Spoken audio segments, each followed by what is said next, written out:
The COVID-19 pandemic has been disrupting the lives of billions across the world. Yet how refugees and immigrants are coping with the situation has been grimly reported. Weave Tales has partnered with Florida Immigrant Coalition and We Are All America to find out how these communities are dealing with the epidemic through the voice of their leaders and to discuss what needs to be done for now to better protect their lives.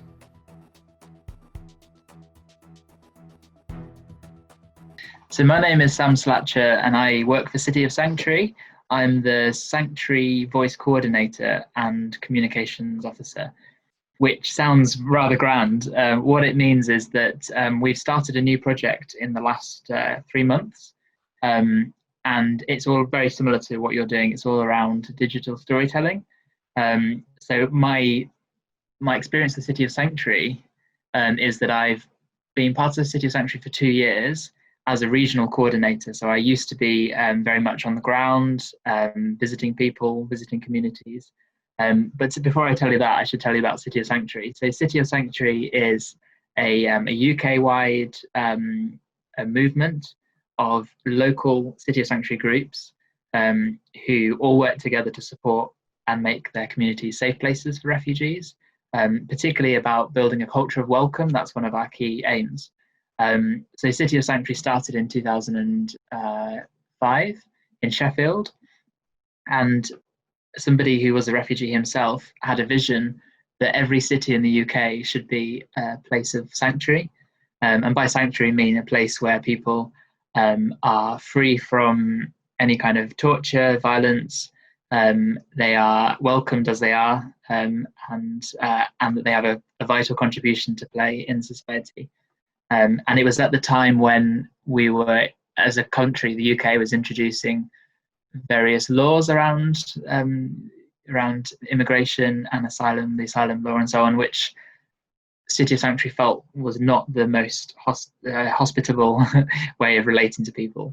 So City of Sanctuary began in 2005, and it began in Sheffield, which is a northern city, and City of Sanctuary brought together people from different sectors of society. So whether that was schools or businesses or the council, theatres, sports venues, and so on, and together, kind of, the aim was to get 100 organisations to say we want to be a City of Sanctuary, and they did. And then they went to the council, and Sheffield Council said, "Yeah, we will pledge a motion of support to be a City of Sanctuary."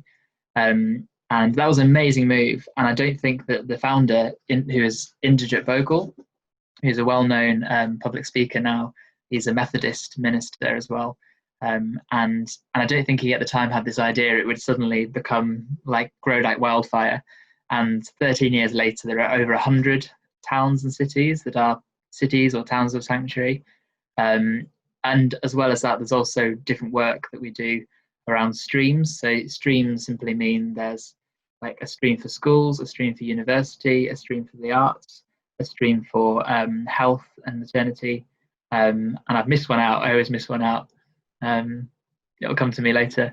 And the idea is that these streams are like communities of practice. So my own community of practice is the arts.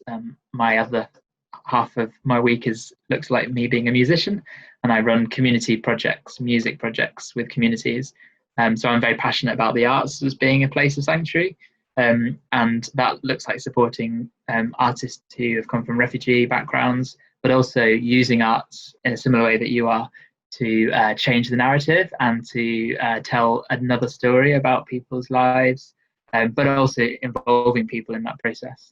I was the regional coordinator, and I basically looked after 6 different groups in the northeast of England. So this is, I don't know how well you know England, but this is Durham, Middlesbrough, Newcastle, Sunderland, Ashington in Northumberland, and Gateshead near Newcastle. And these are all towns that have quite an active volunteer community, people who are volunteering and engaging their community in sanctuary. And I was supposed to be leaving my work in April, and then suddenly I was going to be going full-time freelance. And City of Sanctuary, said, "No, we need you. You're good at social media and you're good at creating little videos." So we managed to find some funding to enroll me in a 6-month contract where I'll be doing a very similar role to you, and that is about training people up to share their stories from home. And so it's online training. It's also encouraging people to share their stories and to and to pull that together and create 30-second and also 1.5-minute videos of how people are experiencing COVID-19, but also a chance to catch up a bit. We, as an organisation, we are perhaps a little bit slower than other organisations to know how to use social media effectively, and that might be around our demographic. We're typically an older organisation in terms of the members, and most people that take part in City of Sanctuary are probably 50, 60, 70. Some of them are retired.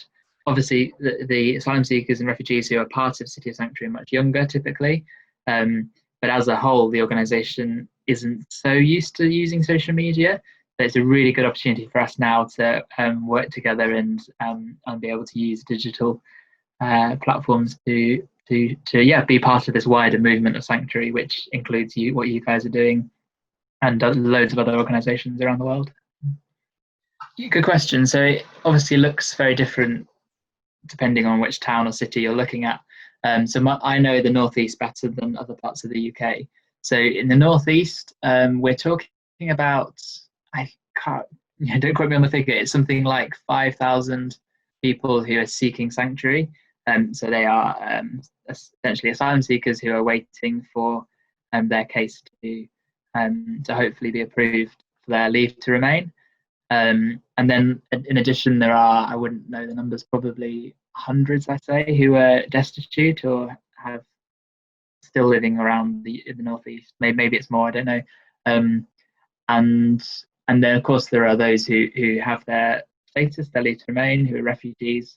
And it could be anyone. And often it's people who are seeking sanctuary simply because those who tend to get their leave to remain still remain part of City of Sanctuary, but often it's then their opportunity to start working, and often are beginning to start the work that they perhaps came from. So whether they're doctors or academics or medical workers and so on, and they get involved in, because most, as you know, seeking sanctuary tend to be younger and tend to be earlier on in their life in terms of their work careers. But yeah, I don't know if that answers your question. The other thing to say is that we're increasingly becoming more and more refugee-led, and that again has taken time, and it's taken time because I think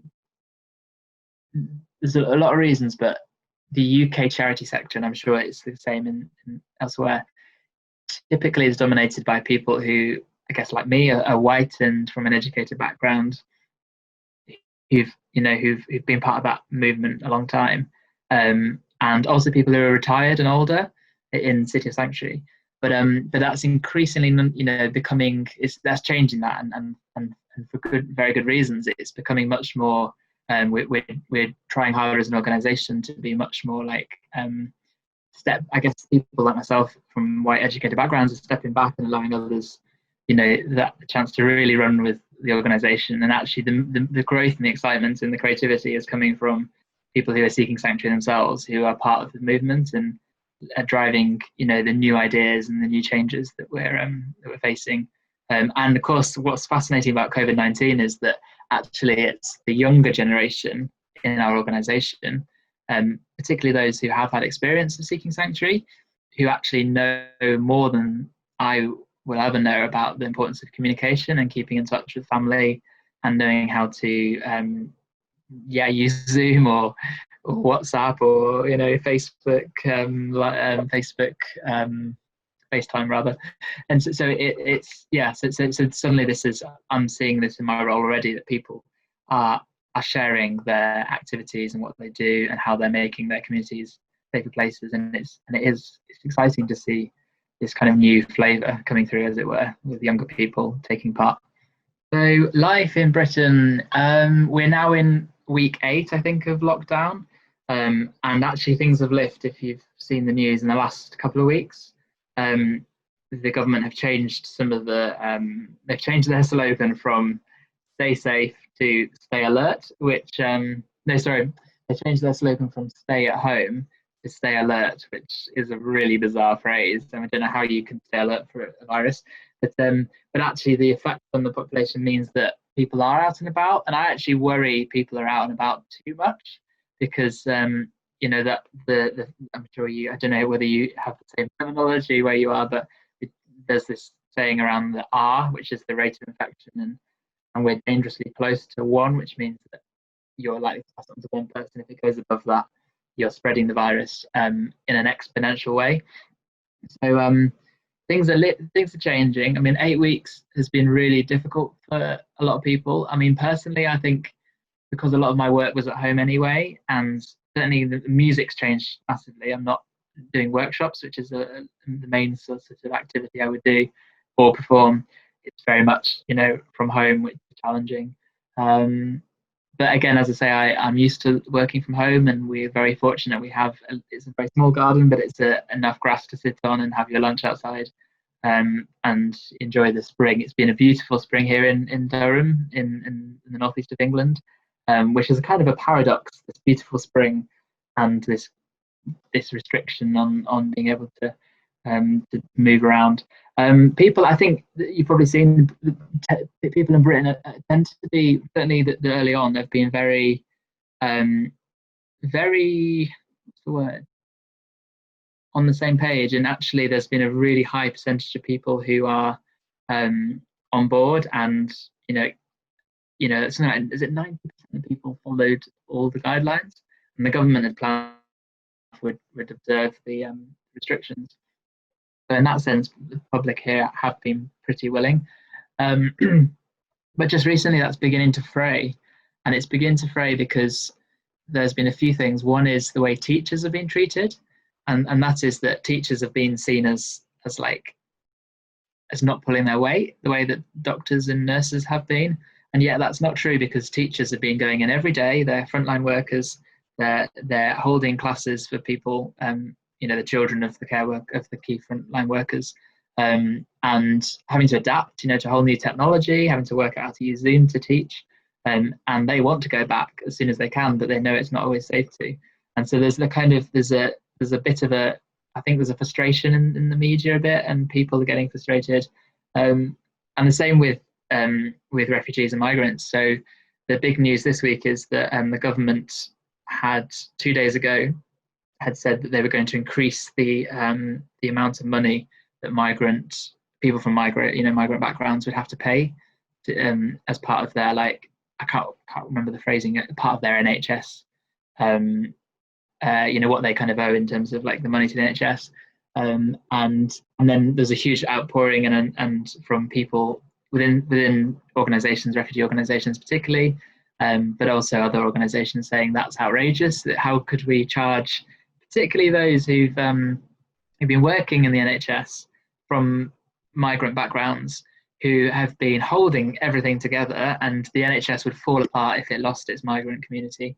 And so it's the NHS these migrant workers are holding up the NHS, and then to say, oh, actually, your work isn't valued, that we're going to increase the amount of money that you owe the government, I think is outrageous. But yesterday the government did announce that they're scrapping the amount of money that migrant workers will have to pay towards the NHS. And I think we would want to go further and say that actually that should be scrapped across the board, because if you're a cleaner in a school, you're putting yourself on the front line, but you're not working for the NHS in the same way, and yet you're still having to pay £600 or whatever it is a year, which seems absurd, really. So yeah, I think in answer to your question, it's we're beginning to get a bit impatient, and I know as well that there are people who mental health cases are going up, and people who are in houses where it's unsafe. The rise of domestic abuse, that's gone up, and I think it's an unequal thing. People say we're all in this together, but actually it's hitting those who are already disadvantaged. And in the UK, we have one of the highest levels of inequality in Western Europe, and so the inequality is obviously being exacerbated by COVID-19, and I think that's true very much within the refugee sector. So people who at the moment are having to live, or have for the last however many years, have been living on £37.50 a week, I think it is. That's the amount that people who are seeking asylum receive in terms of state support, which is half the minimum welfare benefit if you're looking for work. So already, £37.50 a week, that can easily be eaten up on food or Wi-Fi or the essentials of life. And so there's been a campaign to try and increase that to £50 a week, which still is very little, but it seems like it seems like at least it's a step in the right direction. But so I think in that sense it's affecting people, particularly so I think it's fair to say that a lot of families and people, the sort of refugee community, though it's not one isolated community, it's more diverse than that, but people pull together, and people have pulled together in terms of food and so on. And I think when times are hard and when there's not that face-to-face contact, the ability to organise is harder, and therefore even buying food, there are cases of people who haven't managed to buy the food from their regular supermarket in order to cook the meals that they would cook to cope with the fact that they're only on £37 a week. So things like that, suddenly life becomes more expensive when you have less freedom. And if you're already struggling to make ends meet, you're going to struggle even harder. So there's that impact, I think. And then, of course, like housing, people in the UK who are seeking asylum. I think in America you use the word undocumented. Is that the word? We use asylum seeker. People who are asylum seekers don't have a choice in where they live. They're put into houses that are usually very cheap, private stock housing. The government subcontracts out to private housing firms, private housing companies and so on. And so people are being forced to live maybe where they don't want to live. And again, with lockdown, any request to move is being delayed and so on. So there's so many. I mean, there's all kinds of different levels to this, and how people are being affected. People's cases going back, the wait time is already on average, I can't remember the average figure, but most people have to wait more than 6 months, and now that's increasing even further. So there's a whole kind of range of different ways. So any needs I've been paid attention to, I think. So one of the needs is around, I've seen campaigns around data and Wi-Fi. So for example, if before you were going to an ESOL class, ESOL stands for, do you know ESOL? It's English secondary language. It's the UK, the UK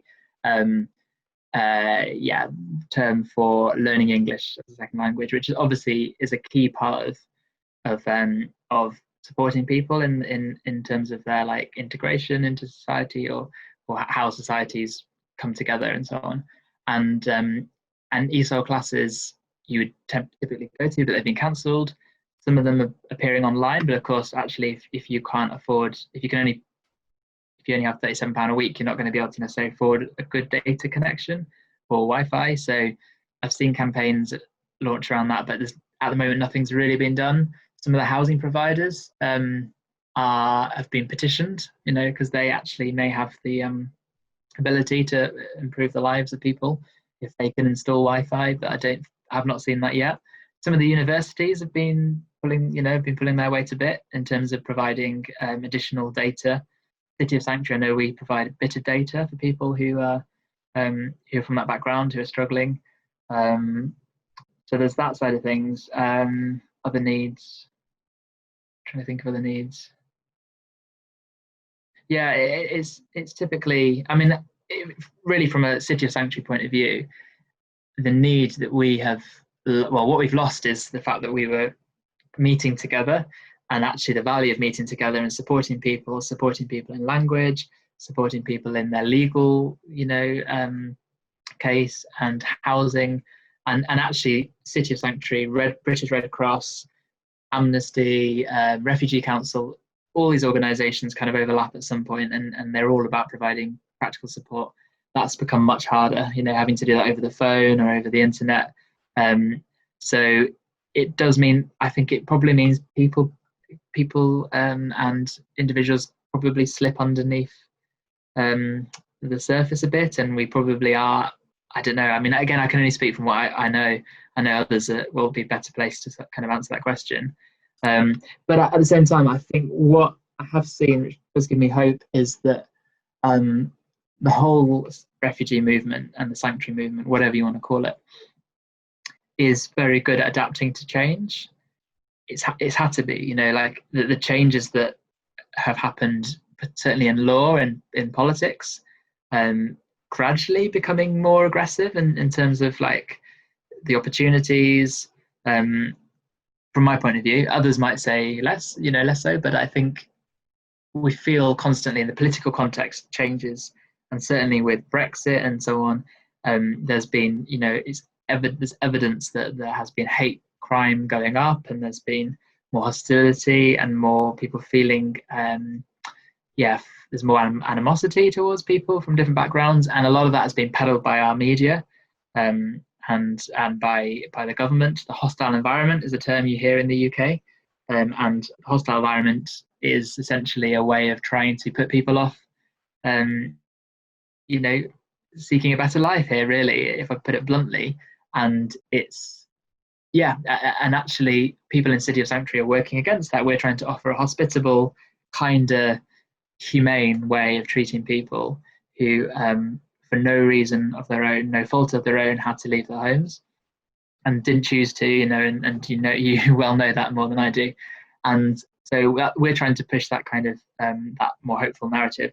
And so going back to the point about the fact that City of Sanctuary is adapting as other refugee sectors are adapting, I think actually we're well placed to be able to cope with change.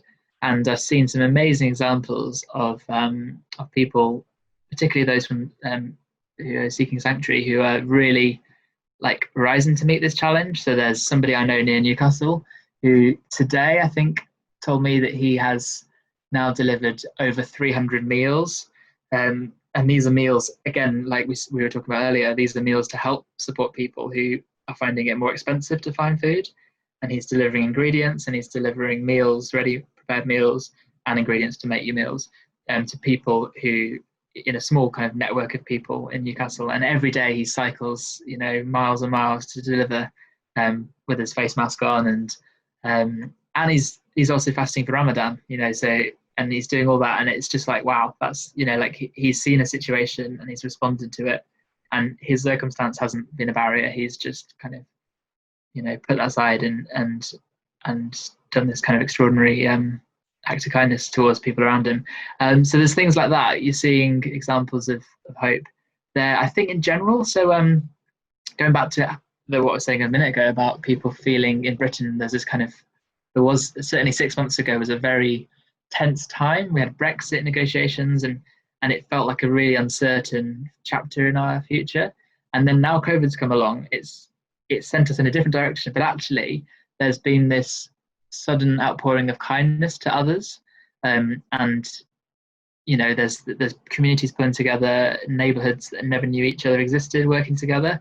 And I think sometimes when the common enemy is not a human being, but is a thing we're all faced, suddenly we can rally around that common enemy and find the commonality with us all, that we all at the end of the day need to breathe, and we all need to eat, and we all need to sleep, and that, I think, has been like a kind of unifying factor. As I said earlier, unfortunately, you know, the danger is that it's going to increase, and over time it probably will deepen inequalities. But for at least a little while, we're in this space where we can reflect on society in a different way, and reach out and know our neighbour. And I think, and I really, my deep hope is that translates into people empathizing more with those who have already experienced lockdown in their lives, and those who, you know, like, so I think a lot, so from speaking purely from someone who's lived here all my life and who's had a very stable life so far, for my people of my background, I guess, having to live in some form of lockdown or some form of restriction, where they need to respond and need to check in with their neighbours, has been a little bit of a, I guess it's sort of it's good to have that reminder that we're all quite vulnerable, and even though we're we'll, as I say, we will probably come out of this better than a lot of other countries. Thinking globally now, and so I think having a taste of that vulnerability could be turned into empathy, and to try and understand how others who've actually had to live through a lot worse than not being told to go out your house for a week, having to live through the horrors of war and torture and all the rest of it. I think like it's about what we do with that, and of course the cynic would say that that's when barriers are built, and that's when people entrench their loyalty to their close family, and they don't think about their neighbour who might be in another country or another town or another place. So that's what I guess that question is for us as a society. How do we respond? Do we realize that we are all in need of sanctuary in some way, and that we need to build a kinder society? Or do we, as some are doing, build up walls and barriers and go down that kind of protectionist route? So I think the refugee sector, more widely, is learning that. I think is it giving us a chance to reflect on where we are as a movement, and I don't think we're always the most cohesive of collective. So I think if you think about the successful changes that have come about in society, they've often been where people rally behind a campaign and everybody's there. So I'm thinking like Black Lives Matter, or I guess even earlier movements like the Civil Rights Movement, where when you can rally in a really strong way behind a cause, or the Make Poverty History campaign in the UK, we had that in 2005. Campaigns that have worked have been really clear, really distinct. They have one word, they have a phrase, a hashtag, whatever. Me too. They have a strong, coherent narrative. Whereas I think 3 years ago we had Refugees Welcome in the UK, but again, it never really had the roots that other campaigns have had, I think, in terms of changing opinion and perspective, changing people's perspective. In 2015, we also had quite a bit of growth in interest and solidarity because of the Syrian war and the little boy, the Kurdish boy on the beach, and those kind of stories that really appeal to the Western audiences and kind of mobilize people into action. And there's one of our trustees always talks about the 3% rule, that you need 3% of the population to agree on a principle for it to affect mass change.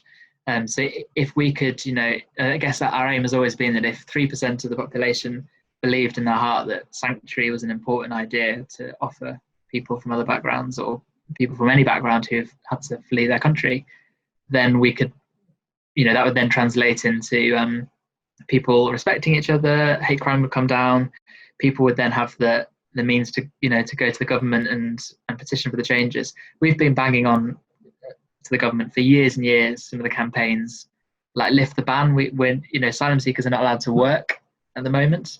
They have to have the leave to remain to work, and that kind of affects everything from mental health to purpose in life to economic opportunities, even paying tax to the country that you live in. There are people saying, I want to contribute to this country, and I want to be able to earn so I can pay tax. Little things like that. That has not changed, and that's one of the campaigns we've been trying to change. Detention, that's breaches human rights. Detention, we know that. Families get separated when they come to the UK. There's more to be done in terms of bringing families together, and allowing families to reunite and come together when they're living apart. So I think it's they're the same campaigns we had before. Now, because of the COVID crisis, I guess that we need to find a way to speak from the same page. And I think certainly a UK-wide, and if not a global-wide,